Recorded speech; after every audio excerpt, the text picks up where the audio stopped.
Shyam steel flexi strong TMT बार, ये strong के साथ फ्लेक्सिबल भी है। आपदा मुसीबत कोई भी आए, ये घर को अटूट बनाए। जब टीएमटी फ्लेक्सी स्ट्रॉन्ग, तो घर रहे हमेशा के लिए स्ट्रॉन्ग।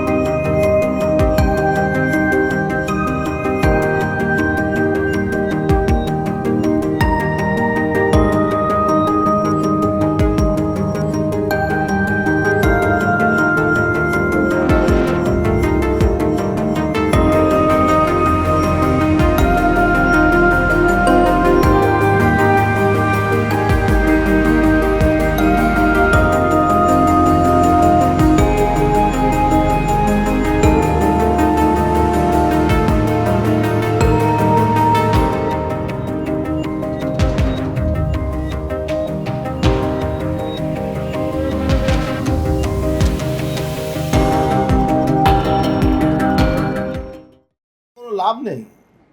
পশ্চিমবাংলা আইন ব্যবস্থা তো নেই, এখানে ভোট হয় না।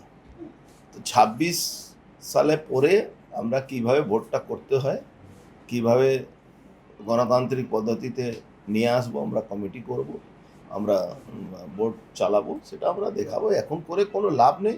এখন এই ইলেকশনে পার্টিসিপেটই আমরা করি। আমরা ইনফ্যাক্ট আমাদের কাছে কোনো খবরও নেই কি কবে ইলেকশন হবে না হবে, কবে এরা চুপি চুপি ইলেকশন পারফর্মার ডিক্লেয়ার করে দিল, তারপরে ভোটও করে নিল, তারপরে সব সিলেকশন করে নিল। আমাদের কাছে কোনো খবরও ছিল না। কত বছর পরে ভোট হচ্ছে? 4 বছর পরে করা উচিত, কিন্তু তো অনেক দিন ধরে আটকে রেখেছিল। এই যে অতগুলো এই 26,000 লোকের চাকরি গেল, তার মধ্যে টাল বাহানা করে কোনোভাবে ও চুপচাপ করেছে, মানে ইল্লিগালি করেছে, একটু বলতে পারি অসাংবিধানিকভাবে করেছে।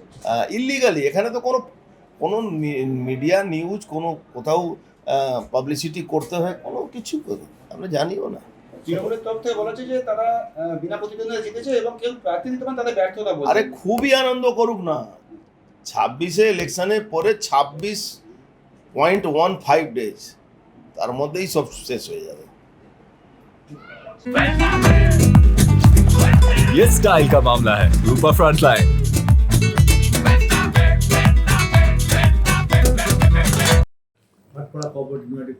আশা করেছিলাম লড়াই হবে, বিজেপি সিপিএম সব দলই প্রার্থী দেবে, যেটা রাজ্যের বিভিন্ন প্রান্তে দেখছি সমবায় ব্যাংকের নির্বাচন নিয়ে সমস্ত দলই প্রার্থী দিচ্ছে। কিন্তু আশাহত হলাম, লড়াই হলো না।